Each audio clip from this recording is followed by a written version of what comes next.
பாவியும் மாறுவான். ஆனா நம்ம சபையில மாறவே மாட்டான், எப்படின்னு தெரியல. ஸ்தோத்திரம், ஹல்லேலூயா. இங்கிருந்து வந்து போனா வந்த வண்ணமா எல்லாம் மாற்றத்தோடு தான் கண்டிப்பா செல்லணும். ஸ்தோத்திரம், இது சபைக்குரிய ஆசீர்வாதம். ஆனா இங்க மாறவே மாட்டாங்க. அல்ல சொல்லுங்க, ஹல்லேலூயா. புரியுதா? இங்க இருந்து ஒரு வெளியே ஓட்டாரு, எப்படி தெரியுமா? ஸ்தோத்திரம், வெளியே ஓடி உள்ள இருக்கிற ஆள்றான் இருக்கிற அந்த பரிசேயனை கையை நீட்டி சொல்றாரு, அவன் அல்ல, அவன் அல்லன்னா அவர் எங்கிறாரு இப்போ?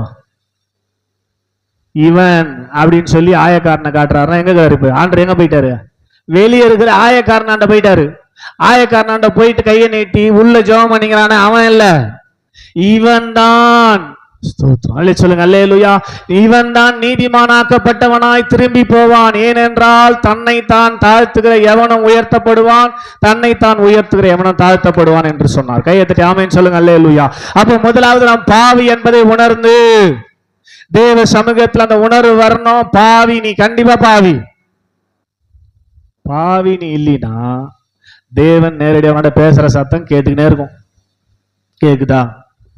கேட்கலன்னா பாவி தானே. ஸ்தோத்திரம், அல்லே சொல்லுங்க, அல்லேலூயா.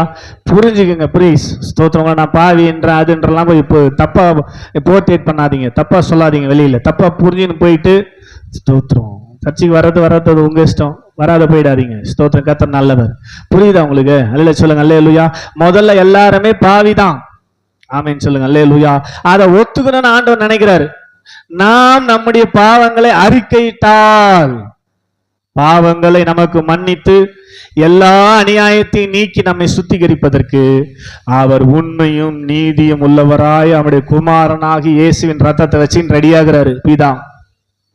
நம்ம செய்ய வேண்டிய வேலை என்ன பண்ணோம்? முதல்ல நீ பாவின்னு நம்பணும். ஆமே, என்ன பாவின்ட்டார் அவரு, நான் எப்படி சர்ச்சுக்கு வருவேன்? இல்லை சொல்லுங்க, அல்லேலூயா. அப்படின்ட்டா அவாது கதை. ஸ்தோத்திரம், நான் பாவி தான், நானே பாவி. ஸ்தோத்திரம். எல்லாரும் பாவம் செய்து தேவ மகிமை அற்றவர்கள் ஆனார்கள் என்று வேதம் சொல்லுகிறது. ஒவ்வொரு நாளும் நம்ம பாவ உலகத்துல தான் போறோம்.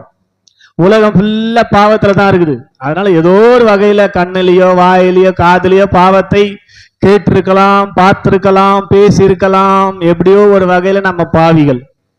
ஆமென் சொல்லுங்க, அல்லேலூயா. அதனால ஒவ்வொரு நாளும் நாம் படுக்க போறதுக்கு முன்னாடி நாம் நம்முடைய பாவங்களை, ஆண்டவரே நான் தெரிஞ்சோ தெரியாமலையோ பார்த்த, தெரிஞ்சோ தெரியாமலோ கேட்ட, தெரிஞ்சோ தெரியாமலோ பேசின, தெரிஞ்சோ தெரியாமலோ சிந்தித்த என்னுடைய பாவங்களை நான் அறிக்கையிடுகிறேன். நான் செஞ்சம்பா. ஆமென் சொல்லுங்க, அல்லேலூயா. செஞ்சேன்னு சொன்னா அவர் உடனே சந்தோஷமா மன்னிப்பார். நம்மளுடைய பிரச்சனை என்னன்னா ஒத்துக்க மாட்டோம். ஆமென். கோர்ட்டில் கூட